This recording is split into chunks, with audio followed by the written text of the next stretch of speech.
मेरठ में सौरभ हत्याकांड ने हर किसी को दहला कर रख दिया। इस मामले में जैसे जैसे जांच आगे बढ़ रही है वैसे वैसे नए खुलासे भी हो रहे हैं। अब इस मामले में मुस्कान की पड़ोसी ने बताया कि हत्या के बाद मुस्कान प्रेमी साहिल के साथ मिलकर शव को ठिकाने लगाने की कोशिश में भी थी, लेकिन ड्रम के भारी होने के कारण उसे निकाल पाना आसान नहीं था। मुस्कान के पड़ोस में रहने वाली कुसुम ने बताया कि पहले मुस्कान का व्यवहार सामान्य था, लेकिन जब साहिल नाम का युवक उसकी जिंदगी में आया तो चीजें बदलने लगी। साहिल अलग अलग रास्तों से मुस्कान के घर आने लगा, कभी दीवार कूदकर तो कभी आधी रात को। कुसुम ने कहा कि साहिल का इस तरह आना जाना उसे अजीब लगता था। हत्या के बाद मुस्कान तनाव में थी। कुसुम ने बताया कि जिस कमरे में वो ड्रम रखा गया था वहां मुस्कान गुमसुम बैठी थी। दरवाजा खुला था लेकिन वो किसी से कोई बात नहीं कर रही थी। पड़ोसी कुसुम ने बताया कि इस ड्रम को ठिकाने लगाने के लिए मुस्कान ने आगे की गली से 7-8 मजदूर भी बुलाए थे, लेकिन वो भारी होने की वजह से ड्रम को हिला नहीं पाई और फिर लौट गए। जब ये मामला सामने आया तो पूरा इलाका सन्न रह गया। किसी को यकीन नहीं हो रहा था कि मुस्कान ने अपने प्रेमी के साथ मिलकर इतना बड़ा अपराध कर दिया। पुलिस अब पूरे मामले की गहन जांच पड़ताल कर रही है। फिलहाल पुलिस ने मुस्कान और उसके प्रेमी साहिल को हिरासत में ले लिया है।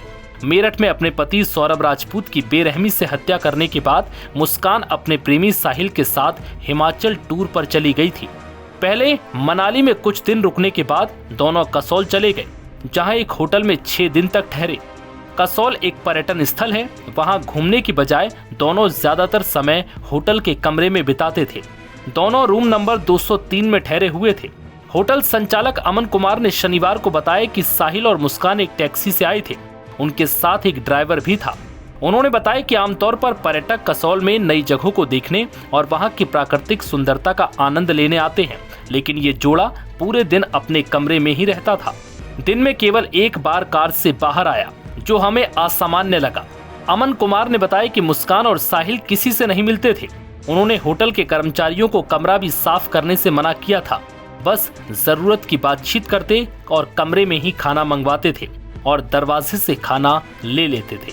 चेकआउट के दौरान उन दोनों ने होटल संचालक को बताया कि वो मनाली से यहाँ आए हैं, इसके बाद वापस उत्तर प्रदेश चले जाएंगे।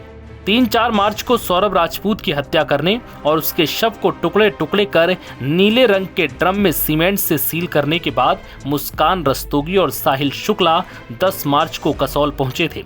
वो वहां 6 दिन तक ठहरने के बाद 16 मार्च को चेकआउट कर चले गए। 17 मार्च को दोनों वापस मेरठ लौट आए, जिसके बाद मामले का खुलासा हुआ और पुलिस ने दोनों को गिरफ्तार कर लिया। नव भारत टाइम्स की रिपोर्ट।